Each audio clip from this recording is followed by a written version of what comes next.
Good morning, everyone. Welcome to our virtual summit. Obviously, we'd all love to see you all in person. We'd love to see a lot of things in person, but we are rolling with it. So welcome. Thank you to the panelists, all the panelists that are going to be participating today. And we just wanted to be able to develop content that is ready for the audience that is experiencing the challenges that they're currently experiencing. And before we start, I just wanted to say that now more than ever, the community is with you. I have not seen our community rally in the way that it has. Doesn't mean things are tough. It just means you have partners and you have people who care. And I hope that all of you out there who are, I wouldn't say the word is struggling, but struggling could be the word, or at least trying to wade through this unprecedented time. Know that you have friends, know that you have people who care, and know that entrepreneurs, it's in you to persevere. I've never met a group of people who are more persistent, hungrier, and just ready to take on any challenges. And so with that, I really hope that you enjoy at least the information that's given, enjoy talking to one another in this new normal. And I don't want to leave you, or at least I don't want to keep you waiting since I guess you've been anxious. So thanks for joining us. Thank you to the team, StartUP FIU Food team, for putting this together. And with that, I want to turn it over to the panelists. So good morning, everyone. My name is Nerva. I am the founder of Silk Roads and helping small business owners manage their supply chain. We wanted to first just set some housekeeping rules to just let everybody know what's by doing the very end. Echo. I don't know if you can hear, but.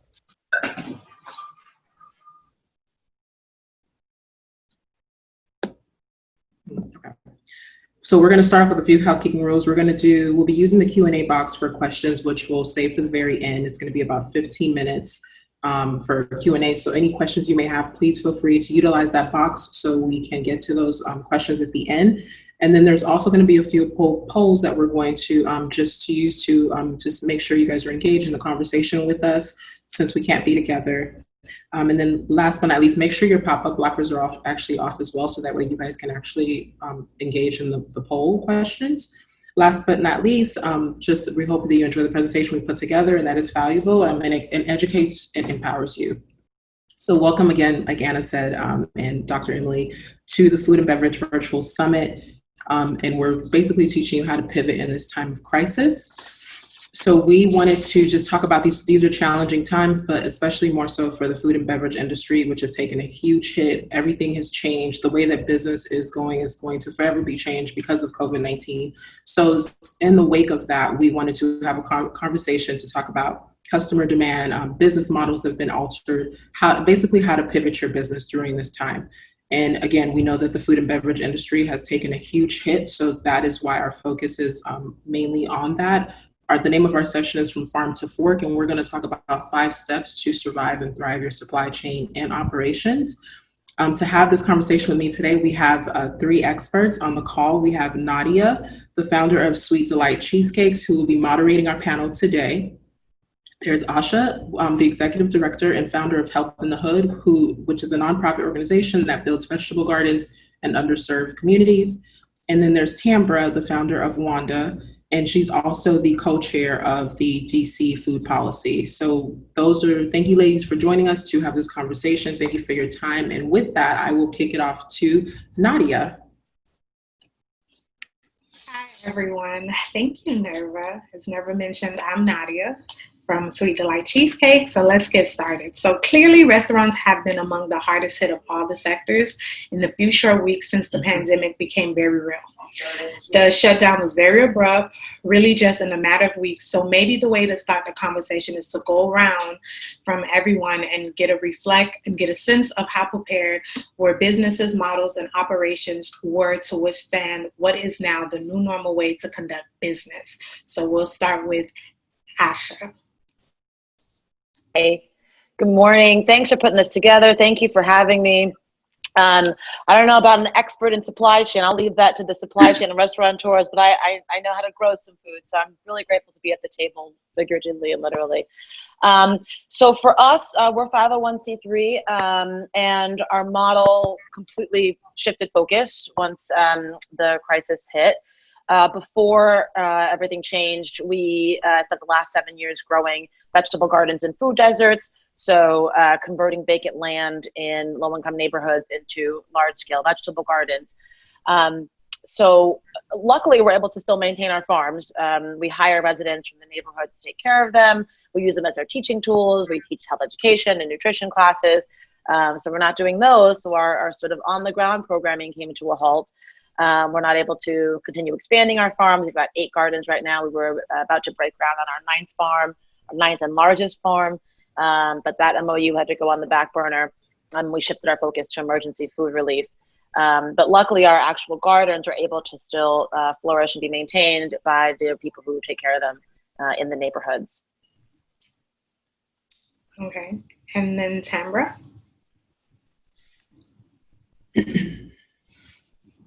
Good morning, everyone. Thank you for joining today's conversation. I'm happy to be a part of it. I'm here from Washington, D.C., where I serve in 2 hats. One is a mayor appointee for D.C. Food Policy Council as the co-chair of our Food Systems and Nutrition Education Working Group, where we have been working on the ground and really assessing and understanding the impact as we assemble the Reopen Advisory Group within the District of Columbia to learn through a survey that is available at coronavirus.dc.gov that is receiving feedback from the community, from restaurants, entrepreneurs, and those throughout the food supply chain to better understand what will need to happen. Not only the restaurants, but also those who are serving as frontline educators around food literacy, from the gardens to nutrition, has been assembling and meeting to better understand how to navigate the online learning space to still educate those who are relying on SNAP and other programs, or not on any programs, to still make healthy, informed decisions. As we know, alcohol consumption runs high, comfort food runs high, flipping from Miss Debbie to Big Deborah after COVID is not the game plan for a lot of women. Still beach body, we still trying to be optimistic. So understanding that whether you're a consumer to a producer, being a part of the understanding the supply chain is critical. That's why we're having this conversation. And then in my role with Wanda, recognizing that women must be the leaders of this food system. If we see this as already a broken system that did not give access and availability of food justice for all, how do we ensure an equitable, inclusive food system is vitally important from farm to fork. So I hope that we can also touch on these issues and any questions that you have. And how do we understand that process? We do that through our weekly Wanda webinars that we're hosting throughout this COVID pandemic. And so you can learn more at iamwanda.org on our social media platforms on Twitter, Instagram, and Facebook, as we have more coming up this May.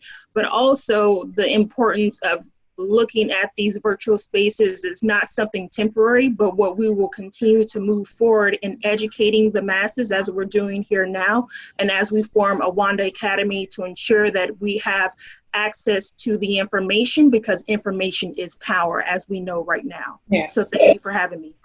Thank you for that, Tambra. And then next we're going to hear from Nadia. Awesome. That was an amazing.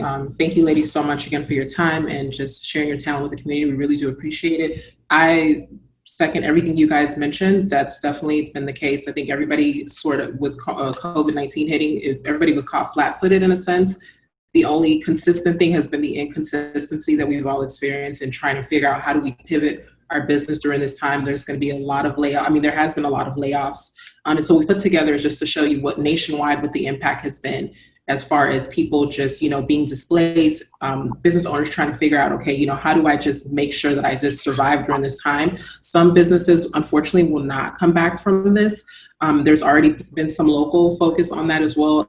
Unfortunately, I think around 10 or 11 already have said that they're not going to reopen. So that's something that to consider as well with just how prepared we were. So, and to answer your question, Nadia, we weren't prepared for this. And again, these are just some figures to put to show you guys exactly what the impact has been.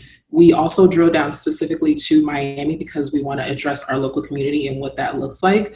The restaurant industry makes up over $1 trillion, right? When you talk about market share. And unfortunately, some of these numbers show that, 41%, you're talking about 87% of people getting laid off, that we just are trying to figure out, okay, how do we come back from that? So again, we weren't prepared, and we are doing our best now to just survive and get past this hump, and then also figure out, okay, when we get past this hump, what does that look like? And so that is what we're here to talk about today, to just figure out, okay, we're not prepared, but how do we get prepared? Thank you for that, Nerva. Yes, we weren't prepared, and luckily we're all coming together to figure it out, which is the beauty of it all.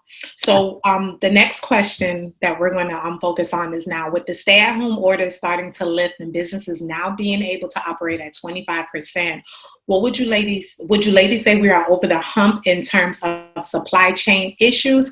And do you think what we're seeing maybe a period of stability? And we can start with Nerva. So I think no. I think we have to be very cautious in the sense when we say, pre-COVID, post-COVID, right? I don't like using that term because really it's a new normal. We're not going to get posted. So again, once we get past the hump, this landscape is going to look completely different, right? So this is the new way to do business, right? Some businesses did not have any sort of, didn't believe in an online presence, didn't believe in technology. Well, now we have to do something. Because if you don't do anything, you either adapt or you die. So it's very key to then talk about the challenges, and we've put it into 3 spectrums, right? So right now we need to try to figure out how to get through these tough supply and demand challenges, right? You have no one coming in, you're not able to open. Today, actually, that has changed because you can open up at 25%. So that's some good news, but you still at 25%, and you can't, fully make money, right, off of that model. And then also making sure you build back your consumer confidence, right? The demand has changed too. More people are cooking at home. So how do you face those challenges? And then short term, we need to also focus on preparing for recovery. That's not going to happen in the not too distant future, right? So we're looking at it and we're saying, okay, we have a game plan, but then again, what's the next step after that? You can switch to one model, but is that going to sustain you? So right now, again, we're as of today, the governor has allowed 25% of capacity to be reopened, but what does that look like? Because that's not going to sustain you. And then long term, also considering just all of the risks, the restructuring and the risk mitigation strategies, and implementing technologies into your business to make sure that you do get past this. So I want to be very cautious in the sense that we're not getting it's not post-COVID. This is the new way. We need to start embracing that because this is what's going to happen, right? So we have to just get with the time and just try to figure out, okay, what is my business model going to look like? If I wasn't incorporating this before, this is what I need to do now. So that, and then also making sure we keep the customer in mind. I think that's very key too, because customer behavior has changed. And so we need to figure out how to build that consumer confidence back and to get them back through the door. Yeah, I agree. Thank you for that, Nerva. And now, Tamra, let's hear from you in regards to with the stay-at-home orders lifting at 25%. Well, here in the District of Columbia, the stay-at-home orders are not lifted at all. And I anticipate there will be several cities and states that may counter what is happening at the federal level and looking out what's best for its citizens. But ultimately, I think it is very foolish to lift any orders given the circumstances. And I'm biased. I am trained out of public health, which has lacked severe investments. And we have to recognize that the hardcore concepts that we think about money, that it's also the soft savings that we have to recognize as well. So we recognize that we need to, yes, put in proper precautions, safety guidelines, transparency. If you are going to do it, give consumer confidence, communicate that well, being critically important. But until then, organizations, restaurants, those throughout the food supply chain will recognize that we've already had a number of issues pre-COVID. When it comes to food waste, all these issues are only going to be exacerbated. And so to do business as the way we used to is not the go forward plan. We have to recognize what should we do differently? How does pivot become your word of the day and become as flexible and nimble as possible to overcome the challenges ahead? Because this is the new normal. It's similar to 9/11. Nothing was ever the same when 9/11 happened. It continued to see that change. There was no post 9/11. It was just, this is the new normal. And that's what COVID recognizes. I recognize what COVID represents as well. More investments in technology, more transparency, more understanding of what your customer needs are. How do you make sure you pivot to reflect and connect on that level, and making sure that you're having relations with your council people. And it's so vitally important to know all the social determinants of food, and not to be blind or have a myopic focus, as we do in the clinical setting. It's not just a disease body part, it's the whole system of the body that we have to recognize and see that as we look at food issues. Thank you so much for that, Tamara. That is one very important thing, is that we all have to adjust to accepting that this is the new normal. So we're gonna get Asha's response. Yeah, really well said, ladies. And from the nonprofit lens and the food insecurity space, what we're doing and what we're trying to encourage and get the conversation going around is really getting creative. So we're looking at procuring, so we're doing a pull-up pantry twice a week. We serve about 500 people. So we're small, and we're getting our food from the food bank. Food banks are also running out of healthy food options, and we like to make sure that we're providing healthy food for the community. It's part of our mission.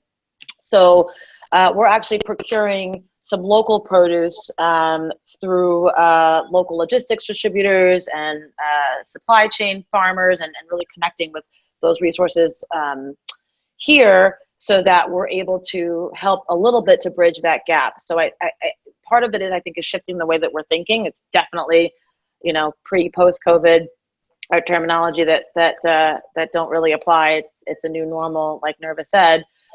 So how do we think about bridging those gaps, even on the small level? So even though we're doing, a couple $1,000s of produce, that's still something to change those big gaps.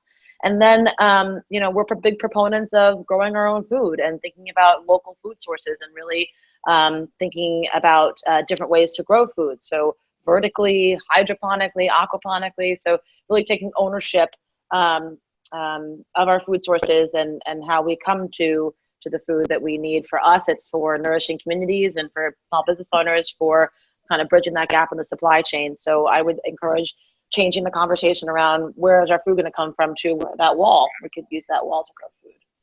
Yeah, I agree. Thank you so much for that, Aisha. Sounds great. So Nerva, what did a normal food supply chain look like pre-COVID? So normal food supply chain, I think one of the things that's really critical is we've been hearing the buzzword now is supply chain, right? And because everybody's trying to figure out exactly how does the food get to the table. And so we wanted to shed light on, again, why it's important to know how your food gets to you. In a normal supply chain, most folks that are in the supply chain have months of safety stock. So basically stock to make sure that they can provide to the different outlets that are coming to them to provide the food. But essentially it all starts with the farm, right? And farmers are super essential to us. They're, like Asha said, they're the ones that actually grow the food, and before it even goes downstream to us. So a food supply chain, essentially, for definition's sake, is the processes and activities that take food from its raw material to the preparation of putting it on your plate. So that is the definition of food supply chain. What we're going to do now is just walk through what it actually looks like. So before it gets to your plate, you start off, right? Every restaurant has a business of people that are bringing the dishes out, but it starts with the farmer raising, the food, raising the vegetable, the animals, and then that farmer then takes that to a distributor or a processor, depending on what commodity you're in. That then you have logistics, right? Then you have to make sure you have transportation to actually distribute the food.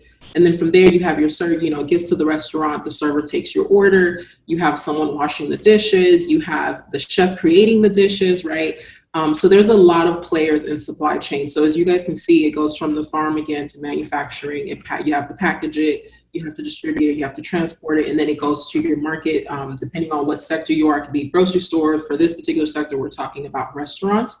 So again, and then you also have your PR team to make sure you have seats in the actual chairs, right? You have people in the chairs. So a food supply chain has a constant flow of materials upstream and downstream.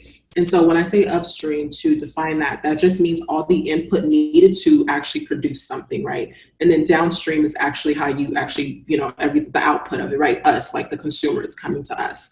So COVID has essentially exposed that our supply chain that we have, there's a lot of partners in there, like I mentioned, the farmers, the manufacturers, the distributors, the packaging, all of these players were all interconnected in a sense, right? So it's very critical. What happens upstream can affect downstream, which is what we've seen so far. And that's basically what it looked like pre-COVID, or a normal supply chain when things are not disrupted.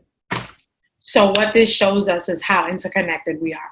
Right. We're very much interconnected. Again, like I said, what happens upstream will definitely affect downstream. And that's some of the things that I know folks are questioning.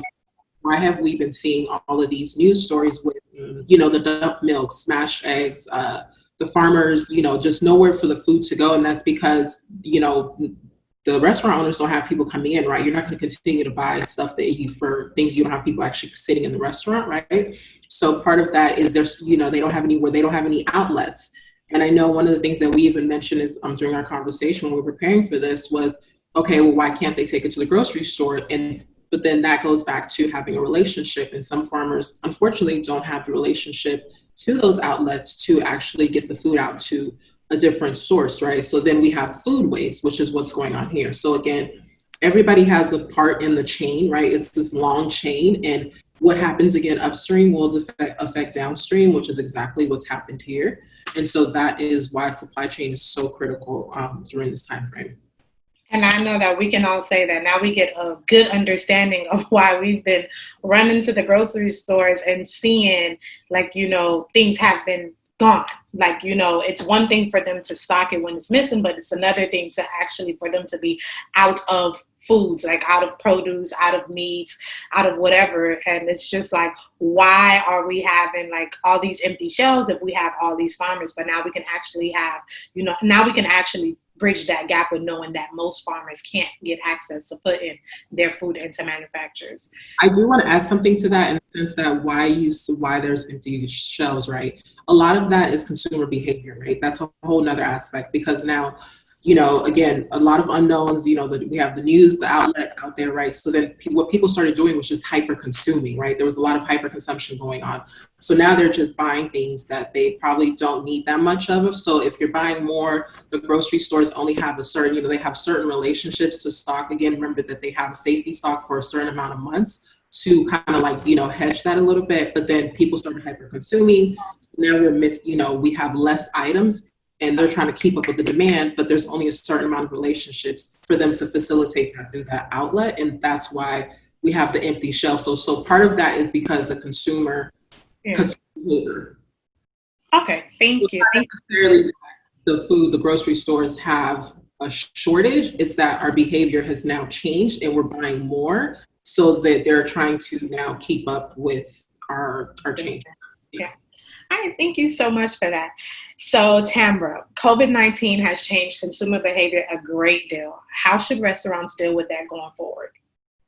Well, as we've seen, and I know we will share some of that in the presentation later around this idea of keyword P for pivoting. Some restaurants here in Washington, D.C., like Chef Jose Andre, who will be one of the chairs of the Restaurant Food Committee within the Reopen Advisory Group, pivoted their restaurants into community kitchens. And taking that model and helping other restaurants in different locations, like working with Chef Marcus Samuelson in New York to do that in Newark, New Jersey, or Robert Edgar down in New Mexico to do that as well, to open up and connect to the consumer demand for food. For others, like Founding Farmers, Dan Simons, he opened his restaurant into a community grocer. So recognizing as the panic buying is happening in the grocery stores, folks needing familiar brands that they can connect to and still have credible sources for food, restaurants who are savvy enough, who still want to generate revenue beyond just meal delivery, is also seeing the need to pivot in that direction. And then you have the third option of doing nothing. And those are the restaurants that are of great concern. And for any business model, having multiple streams of revenue is critical. And so for those, whether it's setting up a crowd fund for their staff relief versus paying out of their pocket, which I've met with one restaurant here in the district that's doing just that, we have to rethink how do we better advocate for ourselves and seeing restaurants in many ways no differently as an individual who has that relationship and being able to connect to media, connect to policy. It's not just about putting up a shingle and saying, will you purchase? And any way to cut the middleman and have more direct revenue is critical, as we were seeing with even farmers down in Florida being able to have direct consumer buying, just what we see at farmers markets. Now that farmer market season is opening up, there's going to be more local food purchasing happening because of the need to diversify the food portfolio in how we consume and purchase. Okay, thank you so much for that, Tambra. And Nerva? So I think that it goes really back. The key thing here, and that's with any supply chain, is you always start with the customer first. You start with your customer in mind. So consumer behavior has changed. It takes 4 weeks to form a habit. We've all been stuck indoors. We're cooking. I know I'm tired of cooking because of that. So some of us are getting tired, but the others, there's still we don't know, right? There's still not a vaccine. There's a lot of unknowns. So how do you build that consumer confidence back up? And that is the one key thing that restaurant owners need to do now, is trying to figure out, okay, how do I build this back up? So opening up at 25%, again, I know that's not a lot of leeway to, make profit, but it is something. And so one of the things we want to focus on is, having partnerships with our local allies. So Florida Restaurant and Lodging Assistance, they actually have a special training coming out soon, where you're going to be able to get a gold seal of commitment, and you're going to go through a special training just for COVID-19. You can use that to display in your restaurant to say, hey, I've been through this training, we're up to par. We understand, what it is. We take your safety very, very, and your health very, very, serious. This is what I'm doing to mitigate the issue. And that's one way we can start to build consumer confidence back, to making folks feel comfortable to come back in the restaurant, to get people back in the door. And so that's one thing I think that's the main thing we should be focused on right now, is the consumer. How do we make them, again, build their confidence back up and know that we're really doing our due diligence to make sure that they're safe and healthy and still enjoy the things that they want to enjoy. Yeah, I agree. Thank you so much for that, Nerva. So looking at the whole supply chain industry, it's interesting how our perception has changed. Everybody is now talking about the supply chain and understanding how it works.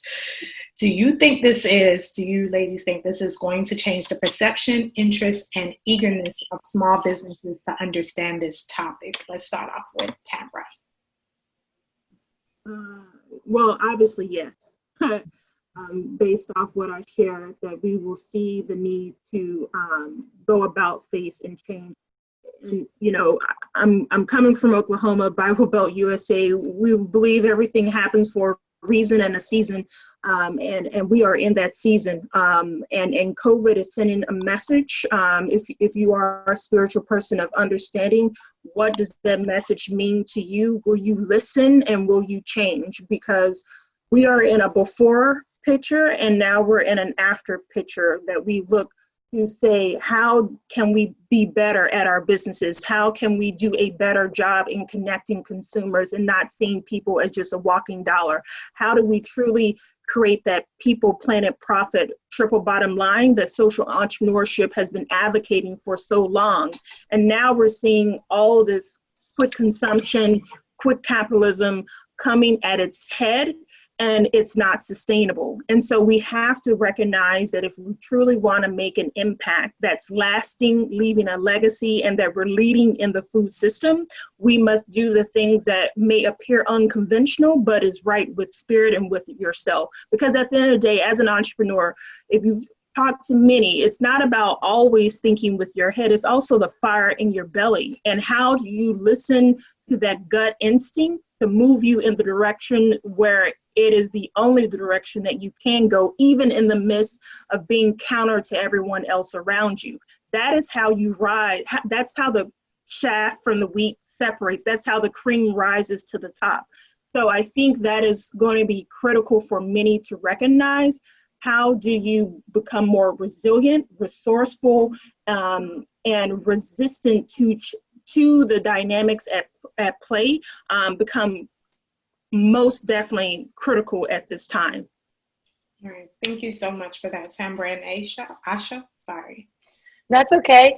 I totally agree. And I think, again, it's shifting how we're thinking about businesses that lived a certain way for many years and now have a completely opposite goal in mind. So, I'm not in the restaurant industry. I'm a consumer. And it pains me to say, but, what about smaller menus? We're so disconnected from our food sources to begin with. This is one of the silver linings, I think, is that we are taking a step back and actually thinking about, as a nation and as a world, where does your food come from? What packaging, what that beautiful slide Nova created, what are the steps that it takes for our food to get to us? People are actually thinking about that now, and business owners are having to really put that down and think about how to scale that back. Limited menus, smaller menus where they're seasonal, where we access things that are just available maybe in our communities. In Florida, of course, we have more options. We can pretty much grow year round here. But again, that eagerness has got to also combine with creativity to be resourceful and to survive in this space. Yeah, I agree. Coming from a restaurant owner, I know for me, I'm pretty much eager. Like you said, it's for me, not even more so making a small menu, but more so trying to see how I can, outsource locally, as opposed to, going even further. It's just like in home, trying to see how we can get more organic things to, be able to, distribute out to others. So yeah, I agree 100% with that. So, and Nerva? I agree with you 100%. So I think the best way to put what you just said is you want to go global, but still have a stay local, right? And still support your businesses. And I think that's really going to be key, especially for South Florida, where we do have a lot of tourism, but as people start to get more confidence in traveling, it's going to be key that our locals support. So again, go global, but you stay local. And to answer your question, I would be very surprised if people do not, pay attention to supply chain at this point, and understanding again how the different players in the chain work and where they fit in that chain, and what kind of, again, being creative, like what can they do to just pivot during the time frame. I've been in the business for over 10 years, and it started off as logistics. Then it went to purchasing, then procurement. So I've seen a lot of changes, and before supply chain never really had a seat at the table, but we do now, because it's the fundamental piece of your business, right? You need to know exactly what is it you want to do, how are you going to do it, how are you going to deliver it, how your customer is going to be affected by that. I'm saying that last, but that's really the first thing you start off with, because that's the whole reason why you're in business, is so you want to keep the consumer in mind always when you're building a supply chain strategy. But again, it's the fundamental piece. So I would urge everyone that's in business to make sure that they understand what supply chain is. It's a very broad term, but your sourcing, how you purchase things. Again, sourcing is really going to be key right now. Where do you get your things from? And if you can do local, that would be great. Well, thank you so much for that, Nerva. So from an operational point of view, what are 5 steps companies can take now to survive and thrive to the now new normal? Nerva? Everyone's been waiting for. So we're going to go through 5 steps that you can take today to just, again, pivot your business, if my slide would work. So step number one is to, what I just talked about in a little bit, map out your supply chain and estimate your time to recover scenarios. We know that cash flow is king in small businesses. We're not talking about the big box folks that have cash to save for, they can, ride this wave out a little bit. We're talking about the independent restaurants where cash flow is king. So you need to figure out, okay, how have you gotten your money before? So mapping that out to figure out, okay, at that point, how do I manage my risk exposure, right? So that means once you manage that, you can then draw a recovery plan.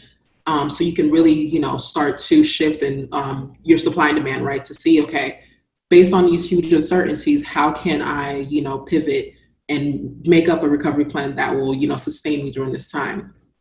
Part of that as well is just gaining clear and item level visibility to, again, your supply chain to help mitigate your food safety issues and then better response problems when they occur. And how you can do that, we put together something, it's called the matrix, right? So you're managing your downside risk. What you do here is you just basically take your top 3 revenue pillars, what you can do is you're going to use historical data for that, right? So you're going to pull your last 6 months, because you don't want to, when you're filling this out, you don't want to be too optimistic because we want to be very realistic about what's going on in the world today. So again, you take your top 3 revenue pillars, and then you basically map out your worst case, your medium case, and your best case. This is actual for someone who is in the F&B. They do mostly catering. So they've mapped out, again, their worst case, right? Worst case, all large events are postponed until January 2021. So then, okay, if you just have a clear vision as to what's coming down the pipeline, you can plan for that. So this is the purpose of the matrix. If you guys are interested in getting a copy of this to fill out for yourself, please let us know in the Q&A. And then you're going to go to your medium case and your best case, right? And they've pretty much said, okay, their top 3 revenue pillars are corporate events, personal events, and then takeouts. Most people, I know a lot of folks do not want to do takeouts, but right now it's all about hibernating, and then also, okay, hibernating in maybe the places that you really can't grow right now, which is mostly folks coming in, and then really just growing out your takeout strategy, because 25% of something is better than nothing at this point, and you want to just figure out, again, how do I survive during this time frame? So this is something you can use to manage your downside risk. As you fill that out, it is super, super key to that's for your business, right? But you want to also look at the global supply chain and what's really going on in the world as well, because that is going to affect you too, right? So worst case scenario, right, with the world, the global supply chain, is that there's no vaccine or cure that's available for a very long time, which means that we're going to have lots of social distancing going on, right? There's going to have an impact on supply and demand. And then there might even be, there most likely is going to be, there's an assumption of a recession through the second half of 2020, which again is causing more weakness in consumer spending. So keep that in mind when you fill out that matrix. So you don't want to be, again, this is not the time to be overly optimistic, because you have to be very real about what it is going on in the world today. Best case, we're able to control and reduce the pandemic and life is back to normal by the end of the second quarter. Still not super realistic, because you have to follow the money in the news and see what's going on. So I would urge you to be cautious when you're filling it out.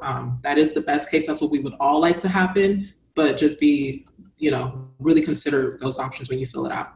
Most likely, there's the last scenario is that the peaks in various regions will differ in time and the magnitude. Basically, there's going to be a second wave. That's something that could very well happen. So if a second wave happens, what does that look like? So as you fill out the matrix, it's key to keep all of the global supply chain scenarios in mind. Thank you for that. And Tim? Use my It's okay, you're good. Step 2 is to reevaluate your sourcing initiatives. I know we've honed in on that this go around, which is pretty much buy direct versus distribution. You create a true farm-to-table experience to help build your consumer confidence. If you're getting it locally, Florida actually grows for, basically the East Coast. We have a lot of growing capacity here. We already supply that. So really, again, if you can buy locally, getting with the local farmers to have a true farm-to-table experience. Again, like I said, that will translate into lower costs, greater transparency, which is what supply chain, those are the top 2 things, right? Your cost, your quality, and your transparency. And that will also differentiate you from your competitors. So that's something to keep in mind as well for step number 2 as to how you source your food as you build back up consumer confidence. And then step 3, if you're not already doing this, we really, really urge you to embrace technology, automate. That is, you just have to. If you don't want to, I mean, either you decide to manage your own in-house delivery, or you go with a third-party aggregator like Eat Okra, Skip the Dishes. We all know about Grubhub, Uber Eats. So it's key in this time to make sure that you're automating and you have some sort of revenue coming in that will help you. Again, remember, cash flow is king, so really focus on that. This graph here shows, even though through COVID-19, Uber Eats, Postmates, DoorDash, a lot of other aggregators are seeing a huge spike. So people are still eating out, and they do still want to, to service your, to basically eat at your restaurant. So make sure you're utilizing technology. Even if you start with a third-party aggregator, I would encourage you to build out your own eventually and get your own in-house delivery service to just help from an expense point of view. And then last but not least, as far as step 4, turning your, utilizing your real estate that you have, right? So a restaurant, there's a big wave coming up, and a lot of folks have seen some traction and some success with this, is turning your restaurant into a grocery store, which is a restaurant. That's a lot. Some folks are already, really surviving with this because you have the resources already, you have the real estate. So why not just use that to, take advantage of it? I know for me personally, when this all started, I would have preferred to have gone to my favorite restaurant and, buy a grocery pack. So folks who believe in that, and they will support you. So consider maybe doing that because you already have the resources and you can survive that way as well. Thank you for that, Nerva. That was a lot of good steps. So, Tamara, if we can actually take over step 5. Yeah, and so in just kind of closing out some things to consider in moving forward, we already shared about the 2 secret ingredients in your kitchen, P for pivot and C for creativity.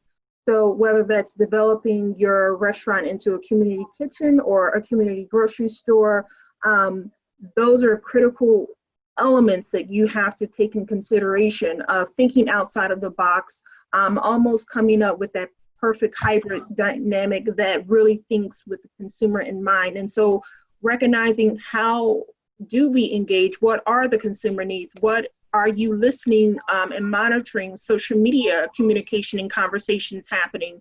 That can give you a lot of consumer insight when people may not be able to directly communicate and be open and honest with some of their needs. And so by doing so, you can help build more consumer confidence when it comes to food and the meal delivery. Again, the more you own and can cut out the middleman, the most important in ensuring that you maintain revenue and you maintain consumer confidence for those who are skeptical around COVID and having a lot of misinformation floating around. How do you catch COVID? Sharing impact stories. We have seen restaurants who make themselves open and vulnerable of showing the impact to their staff, to them as owners, and those human interest stories helps to generate more traffic, more PR into your business, where some are experiencing more tips than average. And it's really critical in this moment to show humanity on all fronts. So informing your council member, whether it's your local food policy council or your politician, go to their websites, find out when elections is. Do they have an election this season? If so, those are the ones to first target and attack.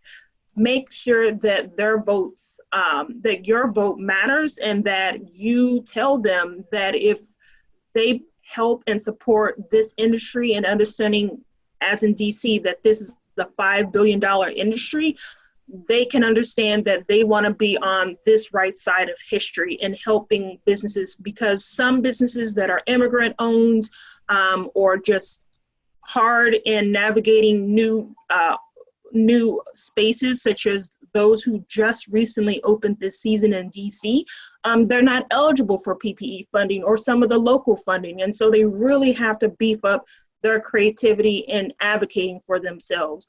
And so that's where the crowdfunding has come in. You've seen the GoFundMes, you've seen people recognize that they need to feed their staff because they want to retain good quality talent that they've already invested training in.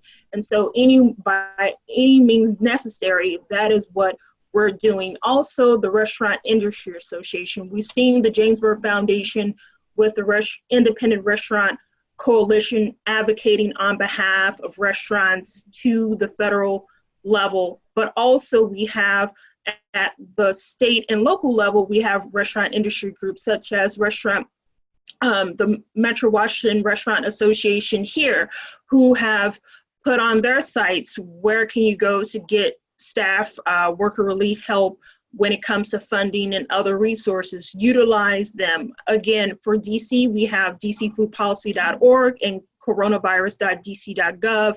What are similar sites in your locale that you can go to for more resources and engage?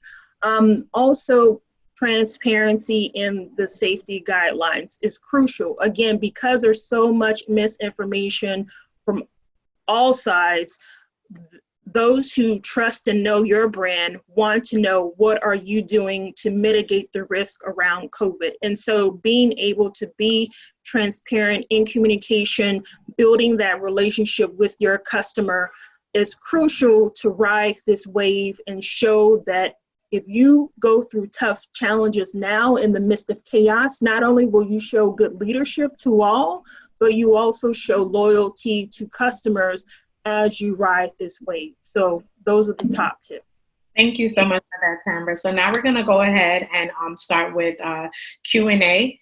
And in the Q&A, our first question is from Franco, who says, when will that COVID training certificate happen? And this is for Nerva. It's actually happening now. So if he can submit, if there's a way we can get his email address, let's connect and I'll share that information with you and the website too. But it is the Florida Restaurant and Lodging Association. You can also find it on their website, but that's something that they're looking to kick off, and they have a series of other programs.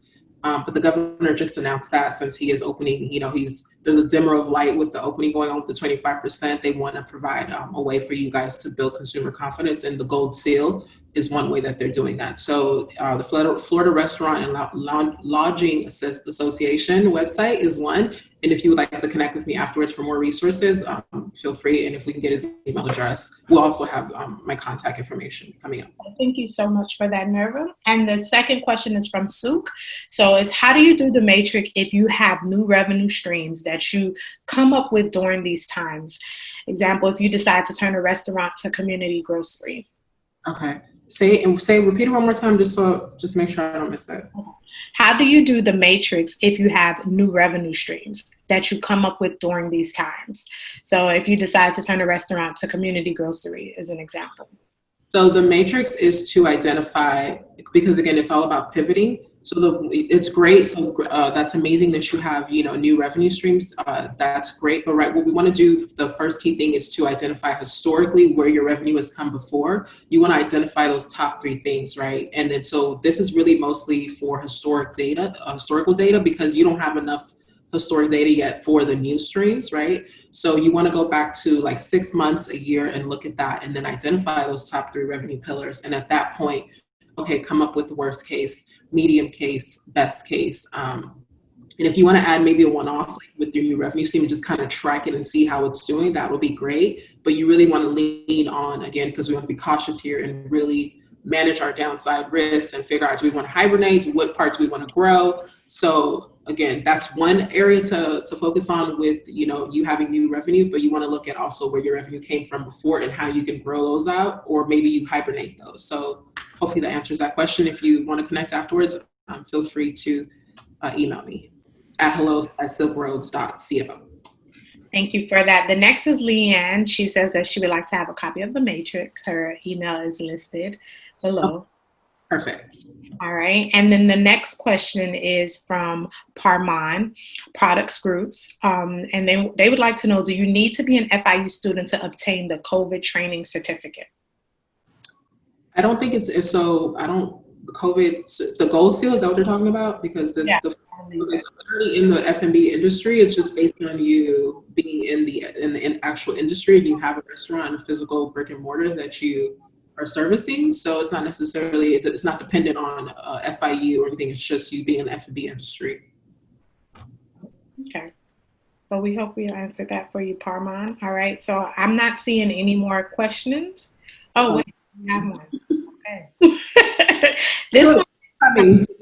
Betsy Cohen, and one of the things that I'm seeing in Palm Beach County is a huge success of restaurants that are participating in the social distancing supper clubs. These started in Delray Beach and have spanned to several other chapters. The premise to the flash mob restaurants with orders. We have seen restaurants on the brink of closing turn things around. The other point is that people want to see via social media how restaurants are handling orders now. Are they wearing masks and gloves while preparing food and handing food off at curbside pickup? Right. I think that's so, we appreciate that feedback. That's amazing that they're seeing turnaround. I think, again, it goes back to what we said earlier. Either you adapt or you die. So you need to figure out something. You have to get creative. This is not the time to say, I don't like technology, I'm not going to use it. It's like, again, 25% of something is better than nothing. So I think that's great that you guys are having success with that. And I do agree, it comes back down to supply chain. Transparency is going to be key for your consumers. They need to know exactly where their food is coming from and how are you taking care of them, right? Are you taking their well-being at heart as well? And are they safe to come into the door? So thank you for that feedback. And also to chime in on that, Betsy, that is a good point with people do want to see via social media on how restaurants are handling orders now. That is something that, now that you said that I believe that I'm going to go ahead and implement on my social media now. But for me, I don't really do curbside pickup. I mainly do Uber Eats with ordering my food. And I can say that between offering food through Uber Eats and ordering food through Uber Eats, I do see where they take precautions with wearing gloves, face masks. Now, for other restaurants, honestly, if I've gone to, let's just say like McDonald's or Burger King and went through drive-through, honestly, now that you've said that, I haven't seen them have on masks when they're handing me my food. But that is something that I'm glad that you did bring up. And like I said, I'm going to make it my business to also, because we all want to feel like we're in this together. So we don't want our consumers to feel like it's just them. So we're all a part of it together. So that's something that I will implement. So thank you for that. So we're going to go to Cortez. Cortez says, we'll be able to get the slide deck. And he's also offered his email for the slide deck. Oh, awesome. Thank you, Cortez. Let's connect. We have information on how to do that. We can share that with you and talk through your supply chain strategy. And we're glad that you're interested. Thank you. All right. So I believe that's all the questions. I think we got them all. So in closing. Well, I want to stay connected. So this is our information. If you guys want to take a screenshot of this really quick, how we can be reached. Everyone has website, IG, of course, email. So that this is how you guys can stay connected with us. And Nadia, go ahead. And so now we're going to ask all the panelists that how can the audience stay in touch? So we'll start off with Asha first. So for us, we have had a lot of new volunteer opportunities. If you go to volunteermiami.org, you can sign up and just put in the Filling Fridges program. That is our emergency food relief program. We need help bagging food. We're going to be scaling up our pull-up pantry, so we'll be in need of even more volunteers. And again, sharing our story, changing the conversation, staying local, and supporting our local farmers is our last message. All right, and Tambra? Yeah, so again, thank you for having me. We're Wanda, and we're on IG at _IamWandaORG, and also I'm available at Tambra Ray on IG, Facebook, Twitter, Instagram. And so what you're seeing here is that we're going to be launching a Wanda Academy. As I shared, again, we need to have more access to information that not only educates us, but teaches us how to advocate and innovate in these crazy times of COVID. And so if you're interested in learning more about the Wanda Academy, my email is hello@IamWanda.org that we can reach out. You can set an appointment at calendly.com/IamWandaORG as well. And so part of Wanda, our focus is around empowering more women, creating a more inclusive equitable food system. And so investing in creating safe sisterhood space that we believe in self-care and service is critically important in order for us to move in the direction that we know that our communities and our health needs to be to thrive and not only just to survive. Okay, thank you for that, Tambra and Nerva. Did we have another question come through, by the way? I just think I saw. You said, what was that? Was there another question that just came through? I thought I saw. I'm going to check now. No. I don't see last name was Cortez, but. Okay, I was making sure. I saw something pop up. But for myself, you can connect with me via LinkedIn or my email address, which is hello@silkroads.co. C as in cat, O as in Oscar. Again, I work primarily with small business owners who want to just figure out their, supply chain strategy, mostly sourcing and procurement. So sourcing, just figuring out where it comes from, and then procurement, how you actually purchase it. And then also just process improvement. So if you guys are interested, that's how you connect with me. And thank you guys so much for your time. Thank you for participating. We wish you guys all the best and hope that you're healthy and well and that your businesses just survive and thrive through this time and past this as well. Thank you.